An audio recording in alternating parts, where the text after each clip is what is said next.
Welcome back, NACC fans. I did not forget. Just recording here a day later than usual. Had to catch up on some things and do some research next season so far. Just a little bit of review of last week's games. IIT and Dominican midweek game had to get rescheduled. It sounds like some guys were playing above the rim in warm-ups and had ended up breaking a rim. And if anybody knows about Dominican rims, the opposing team's second half rim has some nice give to it. So I'm assuming possibly that was one of the rims that got damaged. Waiting for confirmation on that. But the games that were played, Edgewood went on the road to Benedictine. Benedictine came away with a 77-66 win. BU was led by Mike Boatwright with 20 points, followed by Kenny Bogus with another solid all-around game with 18-7. Eric Grigo with 15-8. Kyle Grabner with 11. Edgewood's leading scorer was Ryan Buss with a career-high 22 points, followed by Ben Seafield with 15-8. Jake Nagus with 12-9. Edgewood fought back in the second half after a 20-point halftime deficit. Made things interesting late in the game. Statistically, both teams valued the basketball. Edgewood with only 13 turnovers on the road. Benedictine, a really outstanding number with just 6 turnovers. Shared the basketball, BU with 21 assists on 29 makes. And Edgewood with 16 assists on 24 makes. So again, a pretty solid competitive game. Edgewood on the road at Benedictine came up just a little bit short. But don't count out the Eagles just yet. Still early in the season. It's always tough to play up at their place, but they'll be fine. CUC went on the road to Lakeland. Lakeland came away with the 89-76 win. Carlos Campos scored a game-high 24 points, followed by 14 from Trenton Nickel and 11 from Zach Hazenstein. CUC was led by 22 points from Jalen Meeks. Landon Gladney had another double-double, 15 points, 13 rebounds. Rashawn Amos and Brent Hatton both had 12 points apiece. CUC did not value the basketball, committing 20 turnovers compared to just 7 for Lakeland. MSOE went on the road to Wisconsin Lutheran. Wisconsin Lutheran came away with the 88-71 win. Andrew Brudnick with a game-high 30 points and grabbed 7 rebounds for Wisconsin Lutheran, followed by Caleb Goldstein with 18-6, and off the bench, Zach Zulliger with 10-7. MSU was led by Matt Kermsey with 21 and Michael Petroff with 13 points and 7 rebounds. The difference in this one is Wisconsin Lutheran scored 29 points off the bench compared to 18 for MSOE. Sorry about that. Wisconsin Lutheran scored 29 points off of 18 MSOE turnovers. Wisconsin Lutheran valued the basketball, committing just 9 turnovers. It also helps when you shoot an outstanding 61% from the three-point line. Aurora traveled to CU Dub. A very competitive game from start to finish. CU Dub came away with the 81-77 win. Brandon Keller led the Falcons with 27 points and 9 rebounds, followed by Jordan Johnson with 24-7. Okalasian George with 11-9. AU was led by Will Hughes with 22. Rashad Johnson and Billy Vance both scored 13, and Jared Hotwagner rounded out the double-digit scores with 10 for Aurora. CU Dub won the rebounding battle, 44-30, and points in the paint, 48-18. CU Dub's inability to knock down free throws allowed AU to stay in the game. Marion traveled to Rockford. Rockford came away with the 87-80 win for their second NACC win in a row. Jamal Rivera led the Regents with a career-high 18 points, followed by Brandon Emmerich with 18 points, 5 rebounds, 5 assists. Nathaniel Sheed with 17, and Vincent Eugene with 10. The Sabres were led by Matt Hickey with 20 points off the bench, followed by Justin Wilson with 19, Joshua Street with 14, and DeAndre Ross with 11. Marion's leading scorer, Logan Hamilton, was held to just 4 points. Rockford won the rebounding battle, 32-25, and turnovers with just 12 compared to Marion's 19, in which Rockford scored 26 points off of those 19 turnovers. On Saturday, another day of outstanding games in the NACC. Lakeland traveled to Marion. Lakeland came away with an 89-87 overtime win. Lakeland was led by Jacon Pegues with 31 points, followed by Carlos Campos with 20 and Trenton Nickel with 10 off the bench. Marion was led by Logan Hamilton with 25, followed by Justin Wilson with 23 and DeAndre Ross with 13. Trenton Fuse scored 14 points off the bench. Despite winning the rebounding battle 39-32, Marion committed to 19 turnovers on the afternoon. Lakeland scored 23 points off those 19 turnovers, while just committing 10 turnovers themselves. For the game, Lakeland shot 45% from the field, 24% from three, and 80% from the free throw line.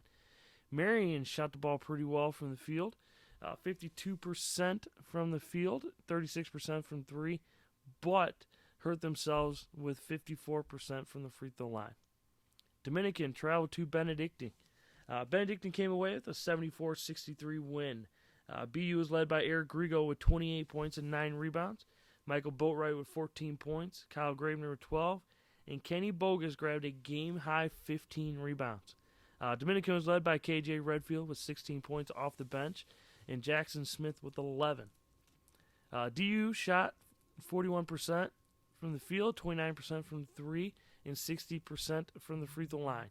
They were only 3 for 5 from the free throw line. Benedictine shot 48% from the field, 28% from the three, and 63% from the free throw line. Free throw attempts were 24 for Benedictine and only 5 for Dominican. BU did have a rebounding advantage of 40-33, and then points in the paint was a big difference. 48 points in the paint for Benedictine compared to just 28 for Dominican. Another overtime game on Saturday between Wisconsin Lutheran and Concordia Chicago. Concordia Chicago came away with a 116-113 overtime win. Jalen Meeks led CUC with 30 points and 10 rebounds. Landon Gladney with 21 points and 12 rebounds. And then Rashawn Amos with 18 points. Exo Golding and Charlie Resnikoff with 15 points each off the bench. Wisconsin Lutheran, no surprise here, led by Andrew Brudnick with 28 and 10. Matty Farner had 15 and 10. Caleb Goldstein with 19 points. Alex Van Crete with 12. Zach Zulliger and Colin Biesterfield with 14 and 10 points respectively off the bench. So a lot of scoring here and a lot of depth for both teams, showing that the bench is providing scoring for both teams. Wisconsin Lutheran shot 50% from the field, 44% from three, and 82% from the free throw line. Concordia Chicago shot 47% from the field, 30% from the three-point line, and 82% from the free throw line. CUC did win the rebounding battle, 47-42. Game was sent into overtime with the Rashawn Amos three-pointer with just a few seconds left remaining. Edgewood traveled to Concordia, Wisconsin. Concordia, Wisconsin came away with a 79-59 win. Concordia, Wisconsin was led by Jordan Johnson with 19 and 7, Joey Zietlow with 17 and 5, and Brandon Keller with 14 and 6. Edgewood was led by Eli Hatches with 14 and 6, followed by Ben Seafield with 11 and Ryan Buss with 10. Jake Nagus for Edgewood was held to just 3 of 11 from the field and 6 turnovers. Edgewood shot 13% from the three-point line, while CU Dub shot 55% from the field, 33% from the three-point line, and 57% from the free throw line. MSOE traveled to IIT. IIT came away with their first win of the season, 69-39 win. Max Hizataki with another double-double, 19 and 12. Milos Dulijic with 16 and 12, and then Miles Curry rounding out the double-digit scoring for IIT with 15. MSOE was led by Josh Herzog with 8. Matt Kermsey and Michael Petroff were combined 5 for 22 from the field for 13 points. IIT held MSOE to 26% from the field and 6% from the three-point line. Aurora at Rockford. Rockford came away with a 101-93 win for their third straight win over the Spartans. Off the bench again for a third straight game, Brandon Emmerich with an outstanding game, 29 points, 3 rebounds, 6 assists, and 4 steals. He also made 7 threes on the afternoon. Vincent Eugene with a double-double as well, 24 with the double-double, 24 and 10. Nathaniel Shee with 18. Jamal Rivera with another big game, 15 points and 10 rebounds. Ashton Singleton chipped in 11 for the Regents. AU was led by Bailey Bance with 20 and 10. Will Hughes also had 20 points and grabbed 8 rebounds. Hashim Keys with 17 points and Shamar Pumphrey with 16 points. Rockford won the rebounding battle, 43-37. Rockford made 36 shots on the afternoon off of 25 assists. For the game, Rockford shot 57% from the field, 48% from 3, and 70% from the free throw line. Aurora shot 42% from the field, 33% from the three-point line, and 73% from the free throw line. If you follow the NACC, which hopefully you do because you're listening to the podcast, only one road team won this past week. That was Lakeland at Marion in an overtime win. We will talk more about that later in the show. But want to give out a little bit of a preview for this week's games. Tomorrow, December 10th, Lakeland travels to Holy Family. A lot of non-conference games midweek. A lot of institutions have finals weeks, so they're off midweek for conference play. So they've scheduled non-conference games. Wednesday, IIT and Dominican will play their makeup game. Rockford travels to Knox College. MSUE travels to Beloit. And then a rivalry game between North Central and Aurora at Aurora. On Saturday, we pick it back up with NACC play. IIT travels to Lakeland. Dominican travels to Wisconsin Lutheran. Concordia, Wisconsin travels to Marion. Aurora at MSOE. And Rockford at Edgewood. On Sunday, Marion playing a non-conference game against Martin Luther. Now, a little bit of a preview for Saturday's NACC games. IIT has the size. Hopefully, they have the midweek game with Dominican. Hopefully Saturday's game, big win over MSOE at home, will provide a little bit of boost for them. It's nice when you get more contributions from guys than just the two big names of Max Sataki and Miles Curry. Lakeland feeling pretty good with 2 big wins last week. At home against CUC and then the big road win, overtime win against Marion. Playing with a lot of confidence, but again, their best player is being consistent, but they're also getting contributions from their second and third players, and then also getting production off the bench is crucial. And Lakeland got that last week, and Trent Nickel double digits in both games. Carlos Campos playing like the first team all-conference player that he's capable of being. Dominican travels to Wisconsin Lutheran. Wisconsin Lutheran has gotten a lot of production from their go-to guy, Andrew Brudnick. Outstanding scorer, but what he also does is he rebounds and he gets assists. So he's not just a one-dimensional player. He's a stat sheet stuffer for them, and that's been huge for them. But they've also, again, another team that's gotten contributions from their second player as well as their bench play. Zach Zulliger was in double digits last week. They had 4 guys in double digits on Saturday against CUC. Because of that, teams are not able to just key in on one guy. Having a lot of guys step up and play big games, and Wisconsin Lutheran has been able to do that. CU Dub travels to Marion. Another big game, another tough place to play at Marion. But CU Dub, again, 2 big wins last week over Aurora and Edgewood. Got things going for them to start off the NACC play.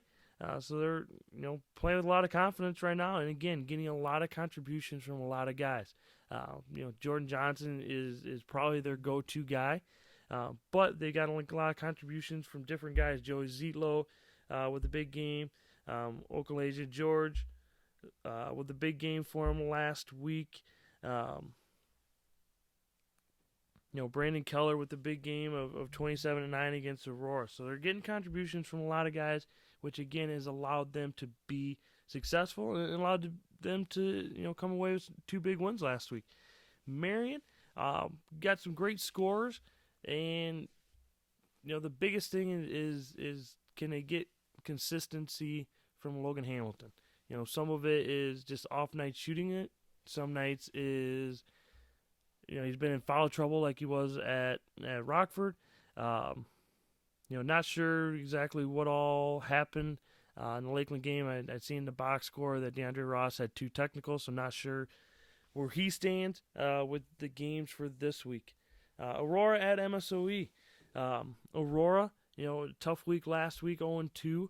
Both games on the road, but we're on the road again at MSOE next Saturday, or this coming Saturday. Both teams kind of struggling a little bit in different ways. MSOE, their 2 top scorers struggled last Saturday against IIT, going 5 for 22 combined from the field. Aurora getting contributions from a lot of guys in every game. They're averaging 3 to 4 guys in double-digit scoring for them. But when you're getting a lot of shots up, you got to make some shots. And you got to be able to knock down some threes and make things consistently. They have created a lot of turnovers and they kept themselves in a lot of ball games because of their defensive pressure. Hopefully, they can find a way to go on the road and utilize that defensive pressure to get things going offensively for them. Rockford at Edgewood. It's a tough place to play. Rockford playing really well off to a 2-1 start or 3-1 start with 3 straight wins against Dominican and Marion, as well as Aurora. But going on the road to Edgewood, who had a tough week last week, but played 2 very solid opponents who are going to be competing for conference championships at the end of the year. Edgewood, has been led by Ben Seafield so far this season. Jake Negus has had some solid games, but games that he's struggled in have been games that Edgewood struggled in. If he can make consistent plays and be productive, because he does do a lot of things. He scores, he rebounds, and he also makes plays for his teammates. Also getting good contributions from a third scorer in Ryan Buss. So they're getting contributions from a lot of guys.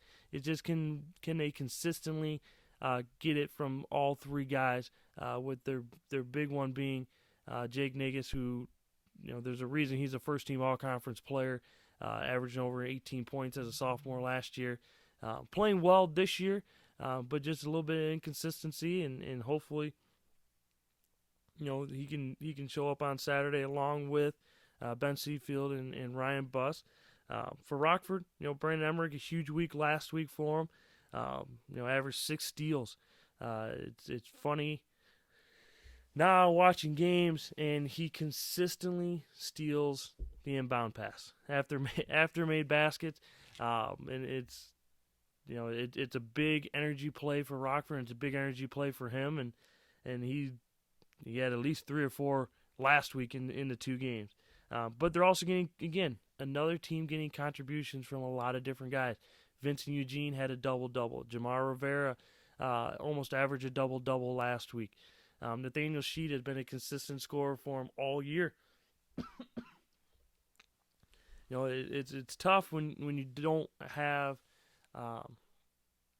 when opponents don't have just one guy or 2 guys to focus on. These are well-rounded teams, and when each team gets consistent play from all their guys, they're tough. And that's what's made it tough in the NACC is you have to win on the road. If you want to win a championship, especially in the NACC, if you look at the history of it, you have to steal games on the road. You protect your home court. You get 10 home games, 10 road games. If you protect home court and steal some games on the road, usually you put yourself in a good position to be there at the top at the end, but also put yourself in a good position to be one of the 6 teams to get into the NAC tournament. So, with last week we only had one road team win, which is great for those teams that won at home. Now those teams that have been winning at home have to take care of business and have to find a way to win on the road. Going through the standings right now, Benedictine 4-0 in the NAC, 8-1 overall. Rockford 3-1 in the NAC, 4-3 overall. Concordia, Wisconsin 3-1 in the NAC, 3-3 overall. Wisconsin Lutheran 2-1 in the NAC, 4-3 overall. Lakeland 3-4 overall, but 2-1 in the NAC. Concordia Chicago 2-4 overall, but 2-2 in the NAC. Aurora 2-5, 1-2. Edgewood 1-5, 1-2. IIT 1-5, 1-2 as well. MSOE 3-5, but 1-3 in the NAC. Marion 1-7 overall, 1-3 in the NAC. And Dominican 2-4 overall, 0-3 in the NAC. So again, midweek games, we got non-conference games for pretty much everybody. And then on Saturday, we pick back up in NAC play. Before everybody gets to enjoy the best time of basketball is where the students just get to focus on basketball and enjoy winter break. So big games on Saturday, NAC-wise. Just review those. Saturday NAC games, IIT at Lakeland, Dominican at Wisconsin Lutheran, Concordia, Wisconsin at Marion, Aurora at MSOE, Rockford at Edgewood. Again, if you want to follow them, whether through live stats or live streaming, visit the NAC page, or you can go to each institution's athletic homepage. Thank you for listening, and have a great night.